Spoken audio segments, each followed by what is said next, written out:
जी नाज़रीन, अवां ॾिसी रहिया आहियो ख़बरचार न्यूज़ ऐं ख़बरुनि में शामिल कंदासीं त पूरी सिंध जीअं टंडो लहर में भी सिंधी सकाफ़त जो ॾींहुं मल्हाइण लाइ तयारियूं कयूं वयूं आहिनि।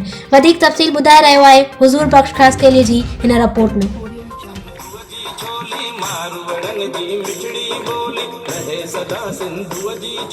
नाज़रीन, जीअं ई सकाफ़त जा ॾींहं वेझा पिया अचनि तीअं तीअं जेको आहे सो सिंध जी कुन कुछ में जेको आहे सकाफ़ती रंग नखरजी विया आहिनि।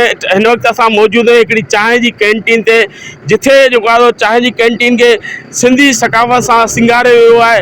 उते अजरक टोपी ऐं ॿियूं बि सकाफ़त जूं शयूं लॻायूं वियूं आहिनि। हिन जी एतिरी त मोहबत आहे जो सकाफ़त जे रंगनि खे ॾिसी ही चांहि जो स्टॉल बहितरीनु सॼा। अचो त हिन खां पुछूं था त तव्हां में इहो जज़्बो कीअं पैदा थियो? तव्हां ॿुधाईंदा त इहो जज़्बो कीअं थियो, पैदा छा थियो? जीअं त असांजी सकाफ़त जेको आहे 5000 साल पुराणी सकाफ़त आहे ऐं असां वॾी धूमधाम सां सकाफ़त मल्हाईंदा आहियूं। पर हिन साल जेको असां उन्हनि मारूड़नि ऐं सिंधियुनि जे नाव कयो आहे सकाफ़त जो ॾियारो, जेके बरसाति में मुतासिर थिया आहिनि, उन्हनि जे नाव कयो आहे। ऐं उहो इन आऊं हर साल जेको आहे पंहिंजो स्टाइल जेको आहे सकाफ़ती रंगनि सां सजाईंदो आहियां। ऐं 4 दिसंबर ते ख़ुशूसी जेको आहे मुंहिंजे सिंधी मारूड़नि जे लाइ सॼो ॾींहुं चांहि फ्री हूंदी आहे मुंहिंजे तरफ़ां।